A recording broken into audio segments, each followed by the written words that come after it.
ನಮಸ್ತೆ ಸ್ನೇಹಿತರೆ, ಅನಿತಾಸ್ ಬೈಟ್ಸ್ಗೆ ಸ್ವಾಗತ.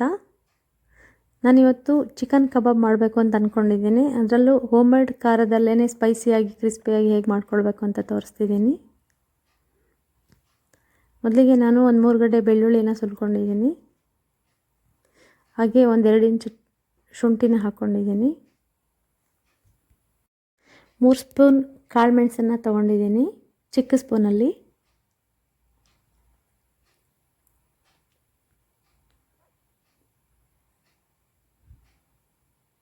ಈ 3 ಇಂಗ್ರೀಡಿಯೆಂಟ್ಸ್ನ ಒಂದು ಸರಿ ಗ್ರೈಂಡ್ ಮಾಡ್ಕೊಂಡು ಬಿಡಬೇಕು.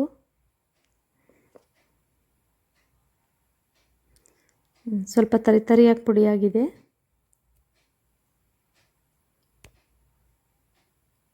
ಇದಕ್ಕೇನೆ ಅಚ್ಕಾರದ ಪುಡಿನ ಹಾಕ್ಕೊಳ್ತಿದ್ದೀನಿ.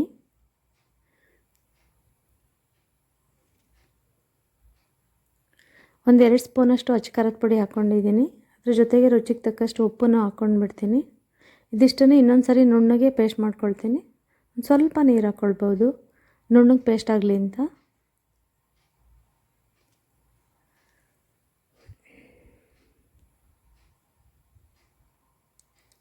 ನೋಡಿ, ಪೇಸ್ಟ್ ಆಗಿದೆ. ಹೋಮ್ ಮೇಡ್ ಪೇಸ್ಟ್ ಮಾಡ್ಕೊಳ್ಳೋದ್ರಿಂದ ತುಂಬಾ ಸ್ಪೈಸಿಯಾಗಿರುತ್ತೆ ಅಂತ. ರೆಡಿ ಮಸಾಲ ಅಷ್ಟೊಂದು ಖಾರ ಇರಲ್ಲ ಅಂದ್ಬಿಟ್ಟು ಹೋಮ್ ಮೇಡನ್ನೇ ಮಾಡ್ಕೊಳ್ತೀವಿ. ಜೊತೆಗೆ ತುಂಬ ಸ್ಪೈಸಿಯಾಗೂ ಇರುತ್ತೆ, ಚೆನ್ನಾಗೂ ಇರುತ್ತೆ. ಪೇಸ್ಟನ್ನೆಲ್ಲ ಹಾಕ್ಕೊಂಡು ಬಿಡಬೇಕು. ಈ ಪೇಸ್ಟಿಗೆ ಈಗ 1 ಮೊಟ್ಟೆನ ಫುಲ್ ಹಾಕ್ಕೊಳ್ತೀನಿ, ಹಳದಿ ಭಾಗನೂ ಸೇರಿಸಿ.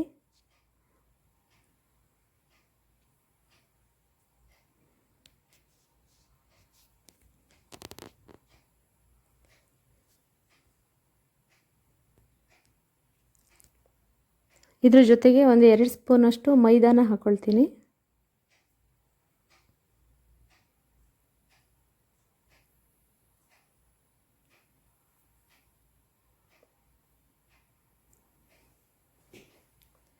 ಒಂದು ಸ್ಪೂನಷ್ಟು ಕಾರ್ನ್ಫ್ಲೋರ್ನ ಹಾಕ್ಕೊಳ್ತೀನಿ. ಇದ್ರೆ ಹಾಕ್ಕೊಳ್ಬೋದು, ಇಲ್ಲಾಂದರೆ ಮೈದಾನೇ ಹಾಕ್ಕೊಳ್ಬೋದು, ನಡೆಯುತ್ತೆ. ಇದು ಒಂದು ಅರ್ಧ kg ಚಿಕನ್ಗೆ ನಾನು ಬೋನ್ ತೆಗೆದುಬಿಟ್ಟು ಬೋನ್ಲೆಸ್ ಚಿಕನನ್ನು ಮಾತ್ರ ತೊಗೊಂಡಿದ್ದೀನಿ. 1/4 ಚಮಚ ಗರಂ ಮಸಾಲ ಪೌಡ್ರ್ ಹಾಕ್ಕೊಳ್ತಿದ್ದೀನಿ. ಇದಿಷ್ಟನ್ನು ಚೆನ್ನಾಗಿ ಬೀಟ್ ಮಾಡ್ಕೊಂಡು ಬಿಡಬೇಕು.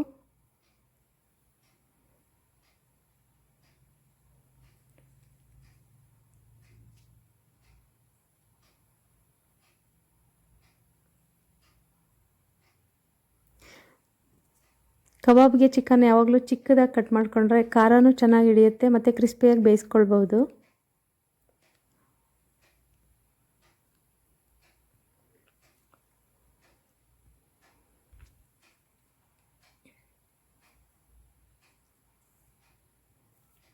ನೋಡಿ, ಪೇಸ್ಟ್ ರೆಡಿ ಆಯಿತು.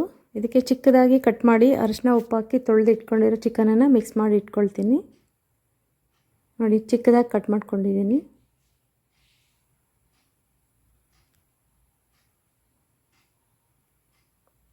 ಇದು ಕಲಿಸ್ಬಿಟ್ಟು ಒಂದು ಅರ್ಧ ಗಂಟೆಯಿಂದ 1-2 ಅವರ್ವರೆಗೂ ಇಡ್ಬೋದು. ಈ ಥರ ಕಲಿಸ್ಬಿಟ್ಟು ಇಡೋದ್ರಿಂದ ತುಂಬಾ ಚೆನ್ನಾಗಿ ಮ್ಯಾರಿನೇಟ್ ಆಗುತ್ತೆ, ಆವಾಗ ಖಾರ ಚೆನ್ನಾಗಿ ಇಟ್ಕೊಂಡಿರುತ್ತೆ.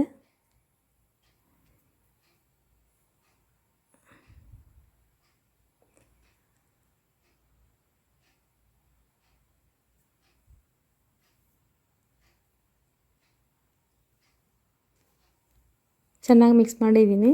ಮುಚ್ಚಿ ನಾನು 1-2 ಅವರ್ ಇಟ್ಬಿಡ್ತೀನಿ. ತಂದ ತಕ್ಷಣವೇ ಮಿಕ್ಸ್ ಮಾಡಿ ಇಟ್ಬಿಟ್ಟು ಅಡುಗೆ ಎಲ್ಲ ಆದಮೇಲೆ ಲಾಸ್ಟಲ್ಲಿ ಕರಿಯೋದ್ರಿಂದ ಅಷ್ಟರಲ್ಲಿ ಚೆನ್ನಾಗಿ ಖಾರ ಮಸಾಲೆ ಎಲ್ಲ ಇಟ್ಕೊಂಡಿರುತ್ತೆ.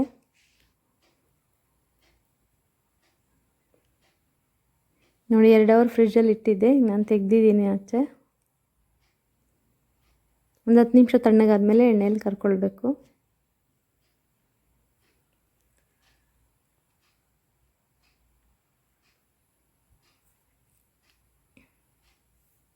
ಈಗ ಕಬಾಬ್ ಕರೀಲಿಕ್ಕೆ ಎಣ್ಣೆ ಇಟ್ಕೊಳ್ತೀನಿ.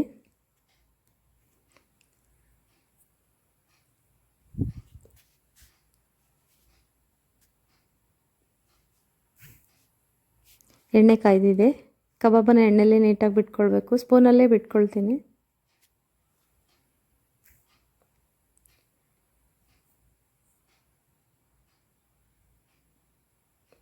ಹೈ ಫ್ಲೇಮಲ್ಲಿ ಎಣ್ಣೆನ ಕಾಯಿಸ್ಕೊಂಡು ಬಿಡಬೇಕು. ಆಮೇಲೆ ಮೀಡಿಯಮ್ ಫ್ಲೇಮಲ್ಲೇ ಚೆನ್ನಾಗಿ ಬೇಯಿಸ್ಕೊಳ್ಬೇಕಾಗುತ್ತೆ.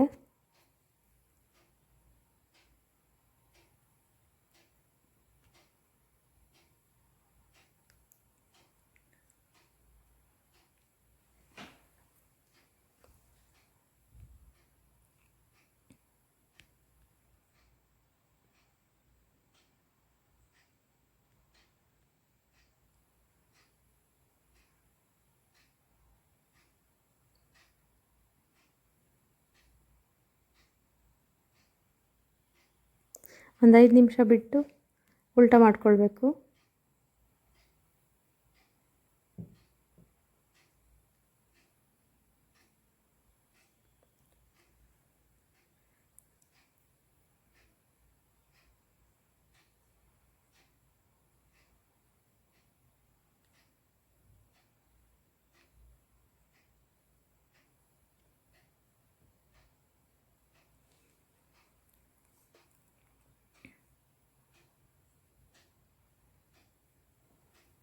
ಈ ರೀತಿ ಚಿಕ್ಕದಾಗಿ ಕಟ್ ಮಾಡ್ಕೊಂಡು ಹಾಕೊಳ್ಳೋದ್ರಿಂದ ಕಬಾಬು ಕ್ರಿಸ್ಪಿಯಾಗಿ ಚೆನ್ನಾಗಿ ಬೇಯುತ್ತೆ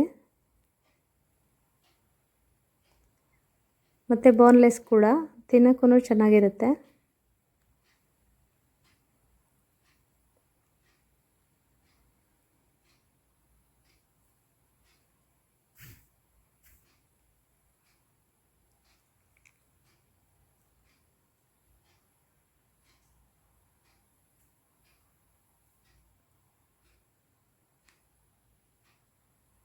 ಕಬಾಬ್ ಇವಾಗ ಬೆಂದಿದೆ, ಎಣ್ಣೆಯಿಂದ ತೆಗೆದಿಟ್ಕೊಳ್ತೀನಿ.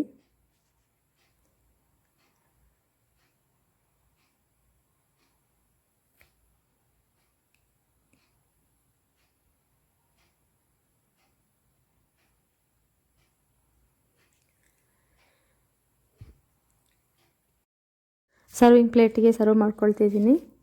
ಇದಕ್ಕೆ ಇನ್ನೊಂದು ಸ್ವಲ್ಪ ಸ್ಪೈಸಿನೆಸ್ ಬೇಕು ಅಂದರೆ ಸ್ವಲ್ಪ ಪೆಪ್ಪರ್ ಸಾಲ್ಟು ಉದುರಿಸ್ಕೊಳ್ಬೋದು. ನಾನು ಪೆಪ್ಪರ್ ಸಾಲ್ಟನ್ನು ಉದುರಿಸ್ಕೊಳ್ತಿದ್ದೀನಿ.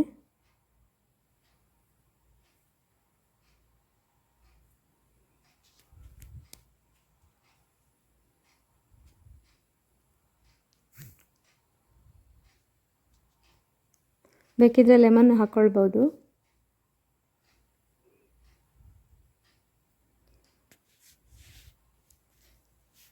ಕ್ರಿಸ್ಪಿ ಆ್ಯಂಡ್ ಸ್ಪೈಸಿ ಕಬಾಬ್ ಸವಿಯಲು ಸಿದ್ಧ.